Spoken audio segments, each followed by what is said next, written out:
Welcome everyone. We had joining me today, I'm Mark Smith from Mission Centered Solutions. This is Chief Brian Fennessy from the Orange County Fire Authority.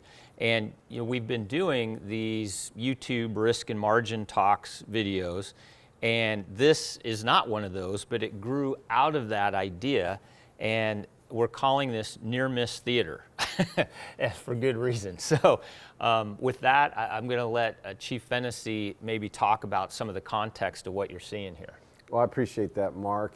I think a lot of us, certainly late in our careers, have survived a lot of near misses and mistakes, some that occur that perhaps couldn't have been predicted, others that certainly could have been forecasted. What we're about to see is a video from 1985. 85. It looks like it's 85. It is. It's in the late fall. It's up in the Merced River drainage area off the Stanislaus National Forest. I was a foreman with the Kern Valley Hotshots. Nowadays they're called assistant superintendents or captains. And we had a 2-week assignment to do a VMP, a vegetation management project, a wildlife burn, with the crew. And some of what you're about to see are some of the tools that we were using to get the fire burning. I happen to be the Helitorch operator, the one spraying the fire that you see. Yep, like the big flamethrower. The big flamethrower, it's being pulled, the trailer's being pulled by a Unimog, a BLM Unimog. This was the first time I'd ever operated this Helitorch and was told that I was the only one qualified to do it because... Okay, and it was the first time. Well, you're definitely, it looks like you're doing a good job here, man. There's a lot of fire going out of that thing. Listen, you're the only burn boss on the crew, you're the foreman, you get to run this thing. Of course, it was pretty good sport. Again, this is 1985, so you can tell even by the fire shelters and some of the PPE we're wearing is or the lack thereof. Right, it's over 35 years old. It was pretty good sport. But this would have been very normal. This was ops normal, right? Yeah, this was, that's how it went. This is before 310-1 and the system, CICCS and all these other things.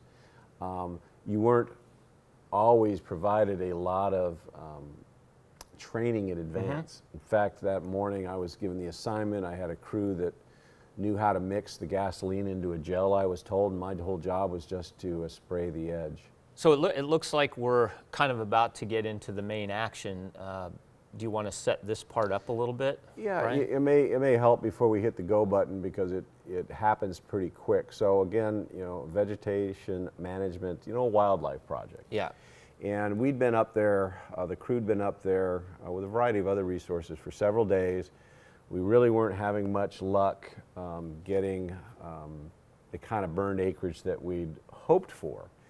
This is late in the afternoon, and as you can see, the atmosphere's, still a lot of smoke, but we really hadn't had much success. So of course, is that just based on weather, like humidity and stuff? Weather, was high, the fuel moisture. Yeah, and the vegetation we're trying to burn, especially on this ridge line here and below, is heavy overhead high vegetation.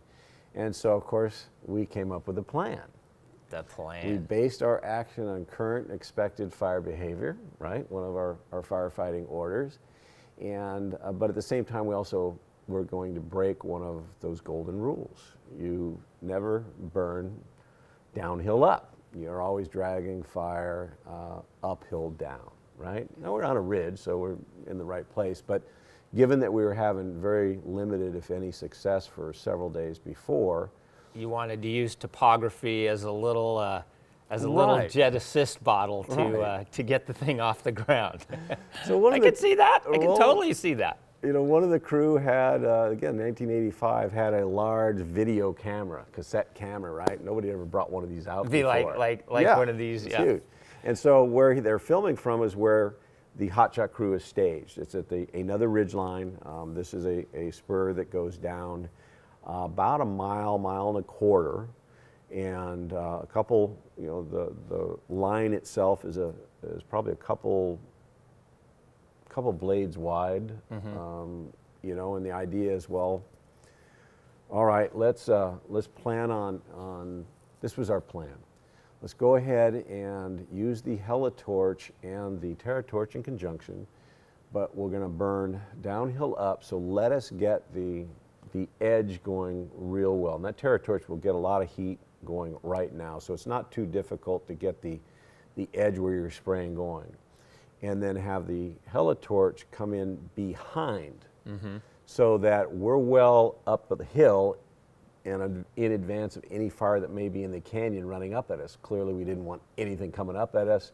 We're just going to walk this fire up. Helicopter comes in 100 yards behind and drags our edge fire down into the drainage. That's the plan. I never talked to the pilot. This was all relayed. And as this starts, you'll see it pretty quickly. If you look off to the right of the screen, you'll see the flashing lights. In talking with the pilot afterwards, that night, we were pretty upset with him. His understanding was that the fire was to be dropped below where we were firing. All we could hear was the buzz of the Fuse 500, and assumed it was behind us. Right, And which is a pretty distinct, it's not like, we should say, it's not like a whop, whop, whop, whop, whop type of thing where you can sort of get a sense of it. It's a more like buzzing type of an aircraft because it's so small. The vegetation is so high, we can't see where it is. I'm assuming it's behind us. And as you'll see this thing advance, you'll see the edge fire being pulled horizontally down in, and so we're thinking, wow, this is working pretty good. Little did we know he had dropped a lot of fire directly below us, which was a bad thing. The other thing I'll point out as this starts to roll is you look at the scene now, somewhat stable, a little bit of smoke, haze. See, kind of smoke's going pretty much straight up. If you put the timer on this, I think it's within about a minute, this significantly changes. So that was the plan, and we can go ahead and walk you through what happened from there. That's the first question of the AAR is answered after action review. Well, you see the helicopter there, kind of in the center of the screen now. You can see pretty low to the ground. I'm spraying. I've got somebody tending the hose, and we've got a Unimog driver. That's you up top there. That's you. That's with doing the Terra torch. I don't have a radio on me. Again, pretty normal. Pretty normal. Yeah, at that time. This is where we got to get to where the crew is staged. We got to come up that from there. line. Yep. If you look here, you'll start to see that our edge fire is pulling really well. Look at the smoke, it's pulling down kind of the way we wanted it to go. Yep. The helicopter's still down below us. We don't see it. I think it figures out that, the pilot figures out that maybe this isn't such a great thing, and he flies away. So he's already put fire, you don't even know it's there, but he's already put fire below you. And so the fire is drawing in the right way that you want it to go, like now. Have no idea that there's fire directly below us. And that's the road you got to make it to and come all the way up. That's where we got to go, and that's where the rest of the Hotshot crew is. Yeah, where the cameraman is. Exactly. I think the operator's up on top of one of the crew buggies. But you look down there, look at the way the fire is pulling in really nicely. We're like, wow, this is going pretty darn good. Yep. And you're now kind of down in that little low spot. I saw the Terra torch but now it's picking up pretty heavy duty right now. Yeah, it's starting to get really active. We hadn't seen any fire behavior like this in days. And you look at the atmosphere, it's starting to go. The next thing I know is the Unimog is it's shifting gears, and it's starting to go a little bit faster. And so I'm going from a brisk walk to a bit of a jog. The guys up top see what went on. Yeah, I mean, you can tell they're kind of like, is this really happening? Where are they? Because you can even see the cameraman trying to find you guys. They're concerned. I found out later. Because now they see right there, like the fire is all the way to the edge of the road. Once I realized that the fire was going to advance on us, the speed of the Unimog picked up. And I didn't have any radio communication. The guys on top were saying, get out of there, get out of there. Yeah, you can see they're getting real concerned right now. And they lose sight of us for a while. And when I think back and remember it, that fire was hot after us. And the Unimog driver had panicked and started to go and left the two of us behind. We were able to yell at him to stop. We quickly jumped on the back of the trailer. and the race was on. Well, it's even amazing he could hear you with that. I mean, that fire must have been pretty loud at this point. It was, and it was out in front of us and right at the back of the trailer. Had the trailer stalled or the Unimog stalled, there was nowhere to go. Deal. You could not dive over the other side of the Yeah. ridge because the vegetation was just as tall. And the superintendent there and the other foremen are pretty worried at this point. Yeah, that would have been a fatality report. They're yelling. And so now what's going through your mind at this point? It's basically the race. It's get us out of here. I mean, you know, heart's in the throat. Yeah. We're all kind of near panicky. But Fight or flight. there's type nothing of- we can do Yeah. at this point but just Hope hope that that we can beat the fire to the top. And these Unimogs are pretty slow. Well, So you see it makes the corner, right? And yep. a whirl just passes and right you can behind see us. it's almost like a fire whirl right behind it. Yep. And I mean, did you ever consider like abandoning the Unimog? No, there was nowhere to go. Yeah. Backwards, off the other side of the ridge, it was too thick. We were stuck.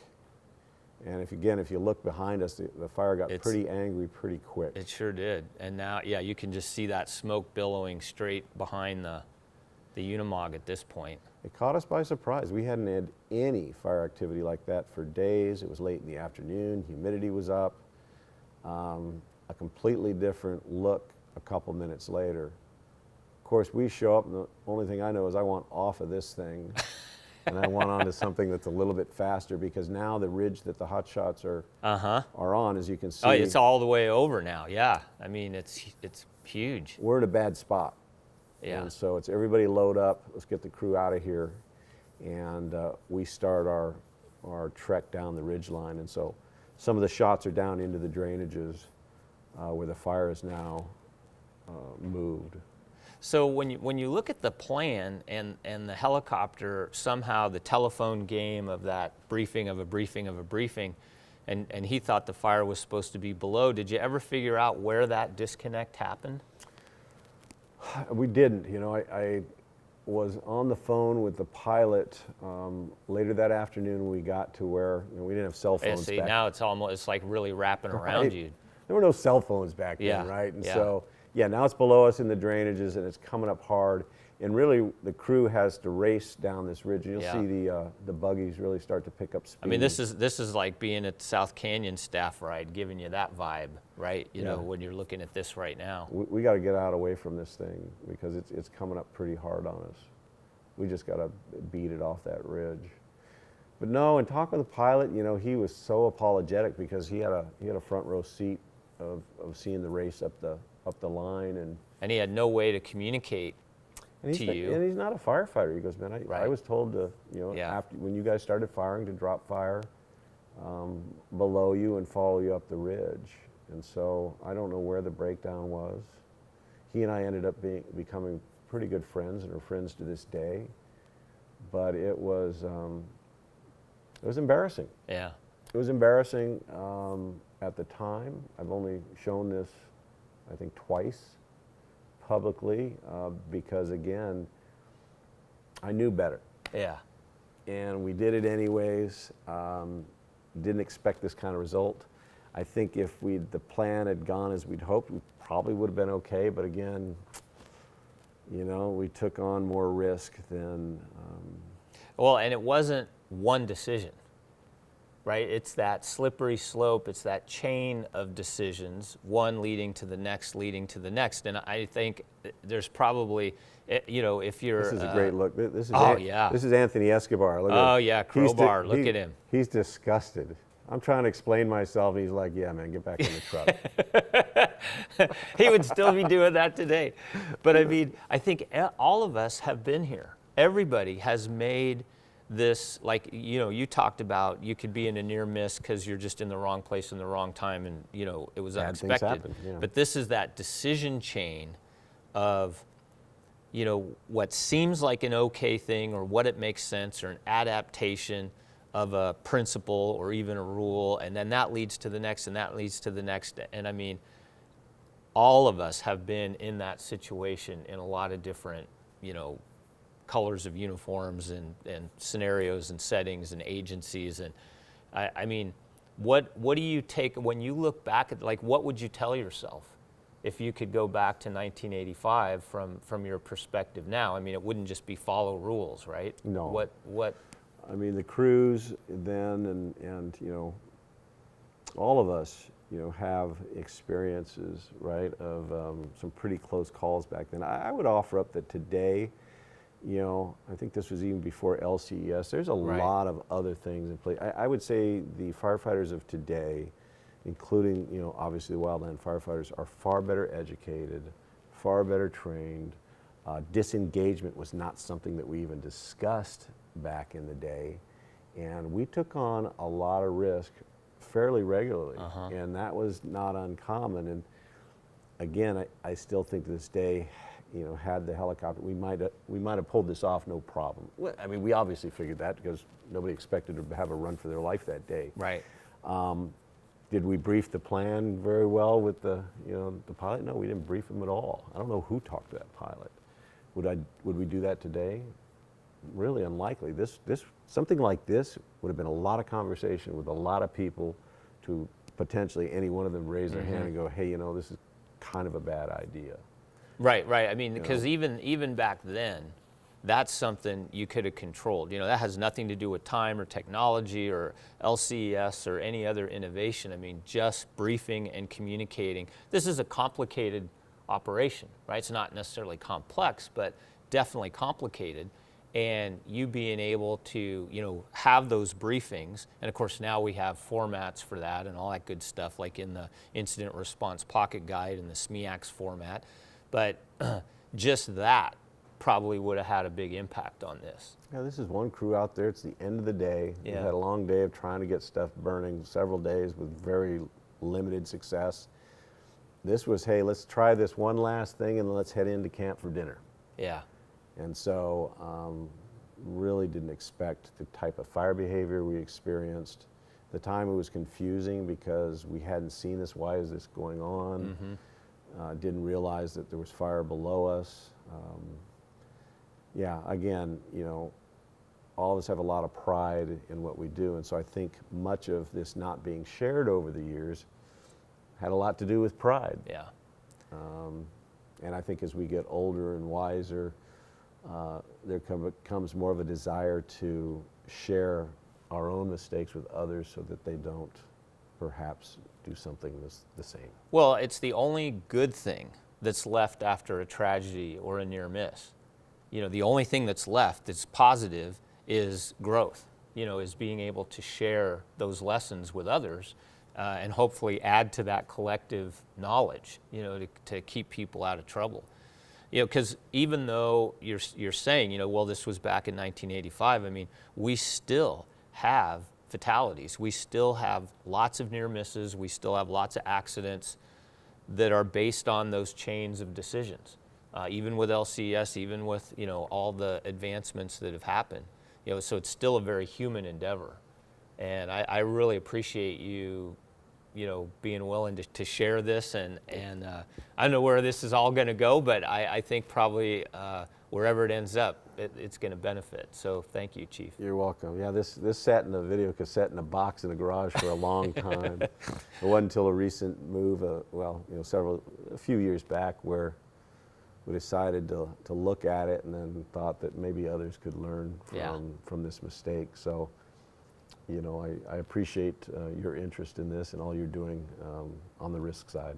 Yeah, it's exciting. I mean, every time that we interview somebody or have a conversation like this, I mean, I can't even tell you the amount of takeaways I personally get. And, you know, I'm hearing a lot of good things about people that say, this is great that we're having these and having different environments, you know, and mountain guides and FDNY people and wildland people. And, you know, that's the plan, is just keep getting a lot of diverse perspectives on risk so that we're all, you know, adding to our slide tray, so to speak. So I really appreciate it, Chief. Thanks, yeah, Mark. Thanks.